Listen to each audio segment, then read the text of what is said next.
What's up, taters? Today I wanted to talk about some crazy suggestions for PvP that I think would make the game better, but I don't think we'll realistically ever see.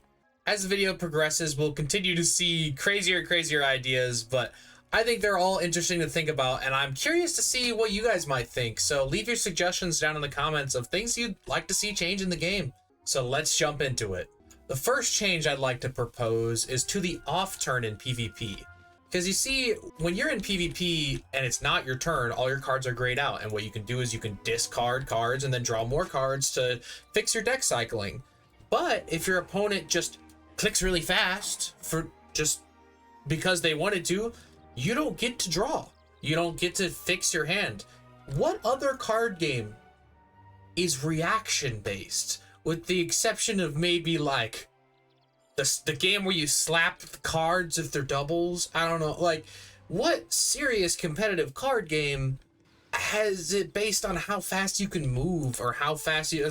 Oh, I'm gonna do this. Imagine that for a second. If you played Magic the Gathering and you're like, I'm gonna lightning bolt and then I'm gonna lightning bolt again and I'm gonna lightning bolt, and as long as your opponent doesn't respond in time, they don't get to counterspell. That doesn't make any sort of sense. I think the way to go about fixing that would be to add like a 3-second buffer on the off turn. So even if the opponent picks their card immediately, you'd be able to cycle at least a couple cards to be able to fix your deck. Maybe it needs to be more, maybe 3 seconds is too short. But like, honestly, this game has always been for the casual audience and it's never been about reaction time. This isn't a first-person shooter. So why are people like maybe younger people or people who may even be mobilely impaired being at a disadvantage for no reason? I also think under the current system, it highly promotes simple decks that have very straightforward game plans, and people that want to do creative stuff are unfairly punished just because somebody clicks fast. I think realistically, I could see King's Isle implementing something like that in the future. I think they are continuing to do quality of life updates, and I think that's the most realistic on this list. Moving on to the next bullet point on my list, I would like to talk about pip conserve. So currently, how pip conserve works is you get a rating. That pip conserve rating determines how likely you are to pip conserve. I have a quite high rating, so I have an 88% chance of pip conserving. How did I get this high rating? What is getting me this 88 pip conserve? I am running an amulet that everyone runs. This is by far the best amulet, and most amulets give pip conserve. Almost universally, amulets give pip conserve. And then the only real options you have for pip conserve are making sure you run a wand that gives pip conserve and make sure you run a deck that gives pip conserve. Those are the only things you can do to affect pip conserve outside of socketing a triangle jewel, and those are only like 60 rating, and they're not really worth using in any capacity. So I would like to see them change the system, because right now, no matter what school you're on, you have 3 options. You have about 20% pip conserve, about 50% pip conserve, and about 85% pip conserve, depending on whether you run 1, 2, or 3 pieces of pip conserve. And I think that's silly. I think it would be way cooler if pip conserve was more of an integral stat to the game that was factored into the main pieces. So that way, if you gave up, let's say you were running almost all your gear gave pip conserve. Maybe it doesn't have to go on Rings and Themes, or maybe it should go on Rings and Themes and it shouldn't be on the mainline gear. But let's say you're giving up 1 or 2 pieces, you could still have decent pip conserve. But right now, let's say it's like, oh man, there really isn't a wand that I have or that I like that gives pip conserve. What is my... I'm just giving up 1 piece. It shouldn't be that big of a deal, right? I'll run the Shabalba sword. Shouldn't be that big of a deal. Now it's 44%. Why? Why does it do that? Why is giving up 1 piece having my chance to pip conserve? Like, God forbid you want to use a different deck, then you just don't get to pip conserve. Even though this rating went from like almost 900 to like 750 to 600, and then these huge jumps in between, this number is so arbitrary and strange. Why are we basing it off of 3 pieces of gear? I think it would make way more sense to just have a couple different pieces of gear that actually gave pip conserve, so you had meaningful choices when it came to pip conserve, instead of, am I gonna run a wand or not? Because most of the decent decks now give pip conserve. So it's really just the wands. And it feels like a weird, just like limiting factor that is like kind of like a relic of the past. This is how it's always been, so it's how it's always going to be, is what it feels like. But I think it'd be cool to see a revamp of the pip conserve like system, because it's such a niche stat that doesn't matter a whole lot for everyone. But like balance, dude, like all of these pips, like, I mean, obviously I run Hydra, I'm doing weird stuff, but almost every spell in this deck is odd pipped. And with all the new Rochambeau spells, you want odd pips. So it feels like you just have to run a wand that gives pip conserve. And it's just a weird stat that doesn't even feel like it belongs with the other stats. Third on my list is an issue that I feel near and dear to. So I want you all to look at my stats here. So this is very similar to a setup that I used to run in PvP. I thought it was very fun to have a lot of storm damage for my storm utilities to do a lot of value. And it allowed me to run some different cool strategies that were really unique to see. And I don't feel like we're pushing the meta in the wrong direction. But what ended up happening was they decided that now I don't get to have storm damage. This is the maximum amount of storm damage I'm allowed to have on a balance. And why did they do it? Well, let's talk about that. The reason why they had to make a change to off-school damage was people were running things like the Headmaster staff, and what they were doing is instead of running their regular school's Pierce jewels, they were running their secondary school's Pierce. So what they would effectively do is they would give up on their own stats, and they would just be a different school, and they were just a better version of that school if they were on a tankier school like Ice or Life or even Balance. You have seen it done on Myth, Death. Like literally, if you weren't a Fire or a Storm, you could realistically run a different school's damage, and that was a problem, and I acknowledge that. But I would like to offer a different solution to that problem that is never going to happen, but this was my idea. Instead of limiting my damage all the way down, I think the much more elegant solution would have been to limit my Pierce. Because as you can see, I don't think this setup was ruining any games in PvP, because yes, I had a lot of storm damage, but all it took was a simple storm shield to really make me not able to hit at all. And even when it was open, people still had 20 to 30, even 40 resist to storm, even with my Pierce. And this is running pretty much as much off-school Pierce as you can get without giving up main school stats. And I think limiting this number to even, it can be lower than this 31 number that I have it at right now. I think it could have been even as low as 20 on slower schools, but not allowing us to have damage means you can't do off-school things and actually expect them to do anything unless it's just for the utility. But like with this scenario, I could Shrike and actually get the Pierce back, and it'd be a layer to the strategy instead of just downright removing the ability to do anything that's not your school if you're on a slower school. I think that would be a much more elegant solution. Limit the Pierce, because everyone has res, with the exception of some Storm Wizards in the queue right now, but that's a choice that they're making, okay? Why not still incentivize aggressive schools to dual school better by letting them have access to like 40, maybe 45 Pierce to off-school stuff, but limit Balance, Life, and Ice to maybe only like 20 Pierce or 25 Pierce to an off-school.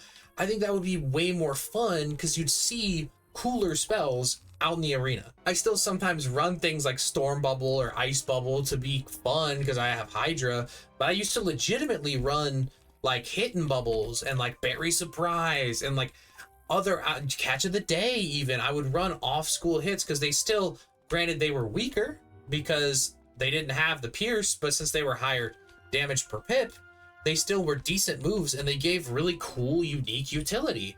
So I'd love to see that return. I don't think it's ever going to happen just because they've chosen to go this direction of limiting damage. And I don't see them reverting this change since they've implemented it into so many places. But a Pierce cap just made way more sense to me, and I was very sad that they went this direction. My next suggestion is a pretty simple one. I don't think, well, let's see if there's any matches that I'm referring to. I don't think mirrors are fun.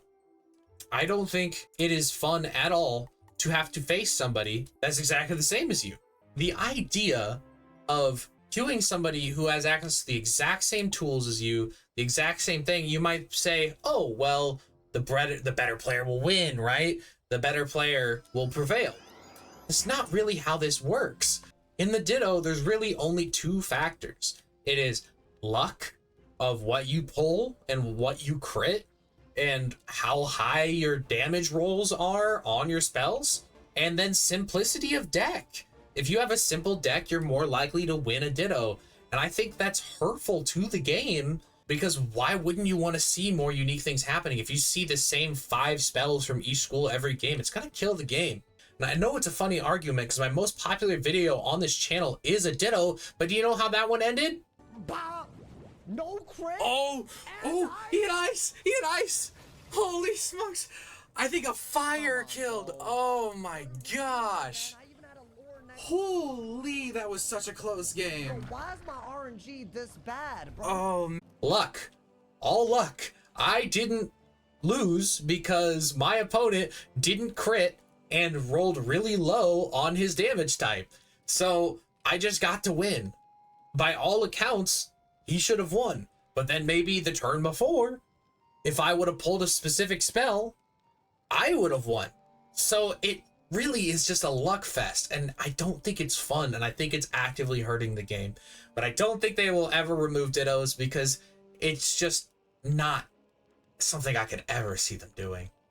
The next change I'm going to suggest is a bit of a weird one and would have very strange implications for advanced combat. Me personally, I don't like this big umbrella that PvP and high-level dungeons have been put under together, because they are different things and they should have different rules in my opinion. But the rule that I'd like to suggest for PvP specifically is that buffs of the same type and of the same value do not stack. So what do I mean by that? It's very simple. This balance blade in my TC is 25. It is a universal blade. It can be used for any spell. I have an exact same copy of that spell that I could put in my main deck. If I put both of these spells on, I think it should just be 2 of the same blade, because that's realistically what they are. And this, in my perfect world, would apply to triple blades as well. If I put on a single storm blade and then an elemental blade, I think those should be worth the same. I think the only differences in buffs should be blades versus traps and auras and bubbles. There's still many ways to buff, but when you use elemental blade and regular storm blade and then like star blades and other stuff, you can end up stacking what's effectively the same card over and over and over again. And that's just not healthy for the game, because it's really boring to play against. It's really boring to do yourself. It doesn't promote any sort of creativity in the game, but it also doesn't take away from the fact that you can put buffs inside. I think it is part of the game to want to run certain things in your side deck and certain things in your main deck. And I don't want to punish people for wanting to do those things, but I think stacking the same thing over and over again, or slightly different cards, but they're effectively the same thing over and over again, is healthy for the game at all. Let's say someone still did want to run a very simple strategy where they just buff up to one shot. They'd have to be a bit more creative, where they'd have to run like a trap, a blade of different values, and then also maybe like these grave blades that give 20% to different schools. And I think it would just promote more deck diversity, and it wouldn't just be the same thing. It wouldn't just be a numbers game of, oh, I have 10 blade counters and they have 15 blades, so they can overpower and kill me. It's not very fun to go against, and it's not that fun to do. I don't really understand why people are still doing it.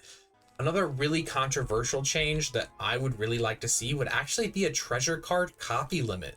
So as you can see in my PvP deck, I often run a row of tower shields, sometimes up to a row of weaknesses, because it's just a bunch of universal debuffs and they're quite good. I think limiting these to maybe 6 of, I don't know if it needs to be as small as 4 like main deck off school stuff is, but I think a just base copy limit of 6 of any spell would be healthy for the game. It would promote a more unique playstyle, and it wouldn't just be the same thing over and over again.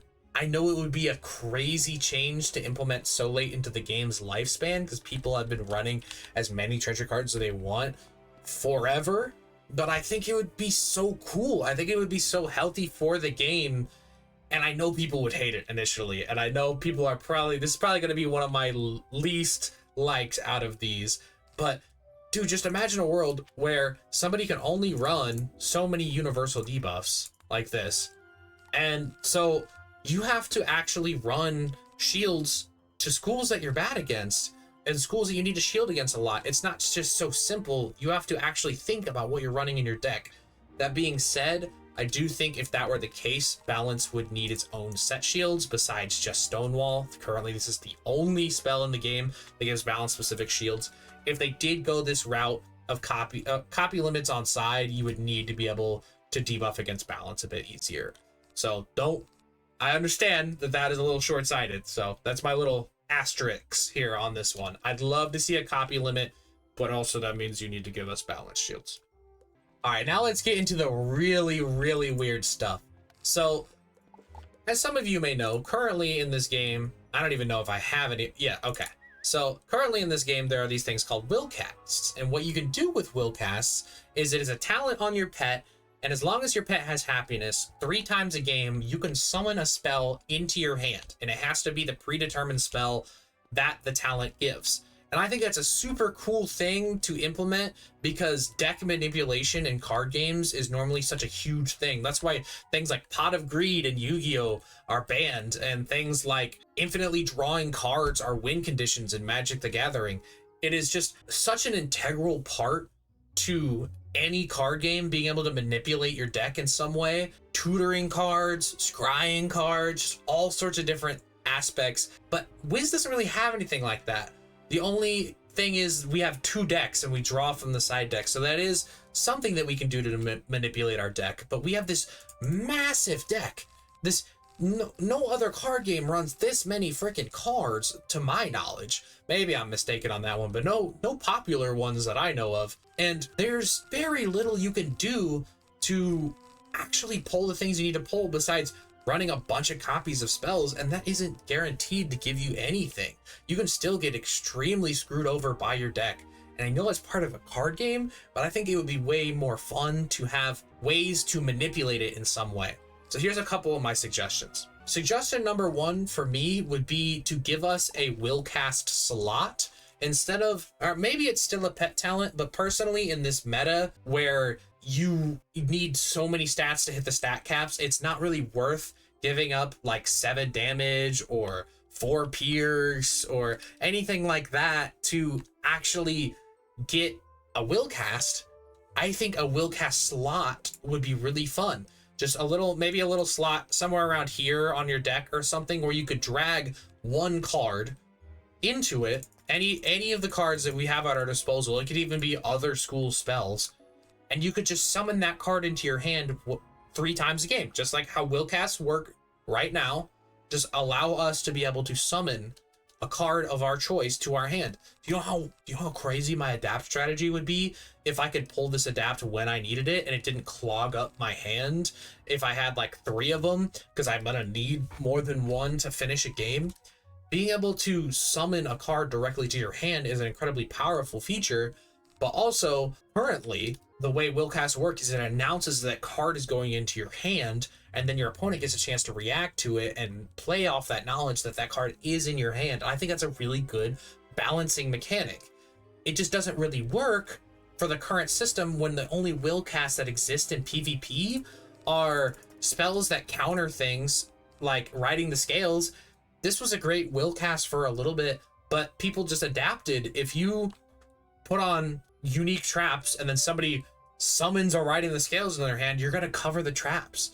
And so this spell didn't really work. And then the will cast scions, they're cool, but you're just announcing to your opponent, hey, I really want to hit you with this spell, with this condition. So go ahead and get rid of that condition so that spell's useless real quick.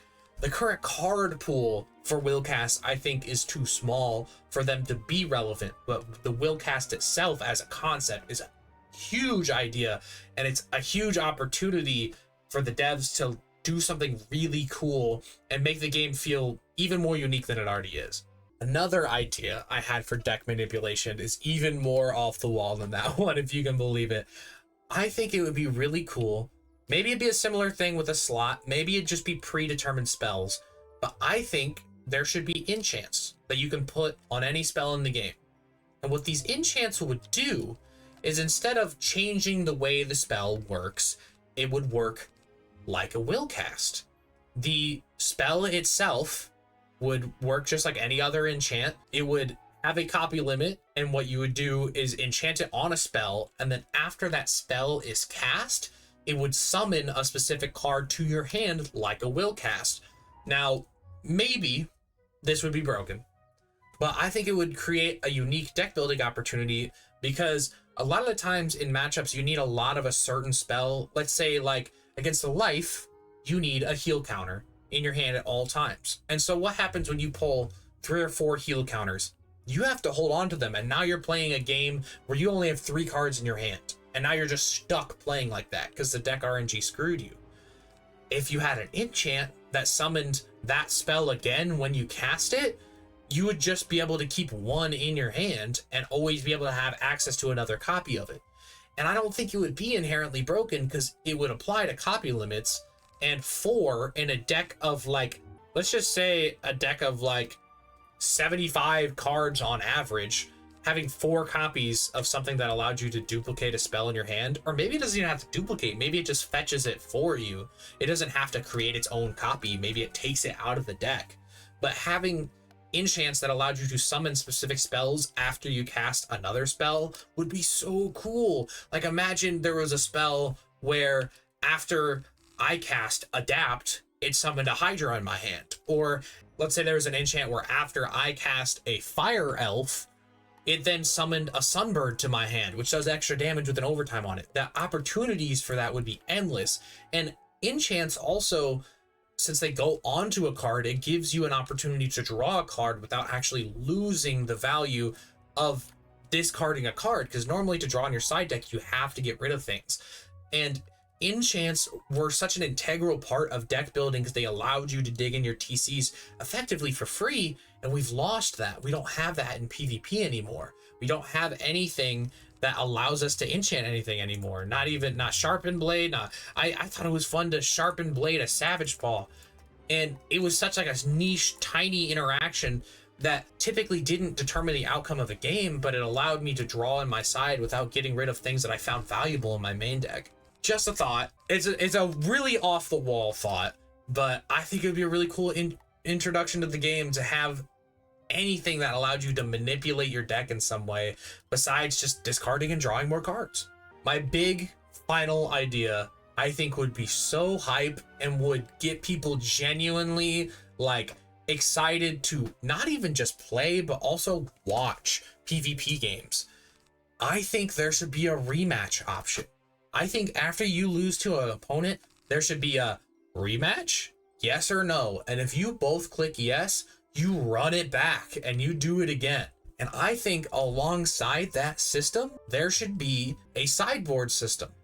And now you might be confused, because some Wizard101 players refer to this as the sideboard, some people refer to this as a sideboard, but a sideboard in a traditional deck building game is a separate pool of cards, kind of like these, but they aren't currently in your deck. So typically how it works is you have a pool of about 15 cards, and you can only have so many copies of each, like maybe 4 of each spell you want in there. And between games in a set, you would be able to sub out cards that are already in that sideboard. So you have to put things in your sideboard before queuing up for a match. And the copy limit would prevent people from just running a bunch of death shields for if they encounter a death, they just throw in a million death shields. I think it'd be such a cool idea to be like, nope, run it back. If I had any heal counters in my hand, I would have destroyed you, and now I have a way to prove it. I'm going to just put in a couple extra heal counters, because I think that's what that would look like. A sideboard, you just have a couple extra counters to each strategy, and then you'd be able to run it back, and the opponent also gets a chance to counter your strategy. And it's a level of deck building that is present in almost every other card game, and it's just not in this one. And dude, I'm just imagining, because so many people talk so much smack in this community about, I could have beat you if this happened, I could have beat you if this happened. A rematch button would just let you solve those disputes. And because nobody wants to do a friendly match or a practice match or whatever they're called. People want it to be real. People want it to be hype. And I think people would watch. And if you see somebody rematching, dude, that's hype. I would watch that every time. If I saw somebody rematch, like, oh, these people are mad. They're running it and they're excited and they're going to do some cool stuff. Anyway, as my top 8 cool, crazy, not going to happen changes that I would love to see in this game. Please let me know what you guys think. Am I just crazy for wanting any of these things, or do you guys have some game-breaking, game-changing things that you'd want to see in this game to make it more or less unique? I don't know. It's always so cool to think about because it's such a unique card game. This game, there's no other game that I can think of where you literally have 2 decks.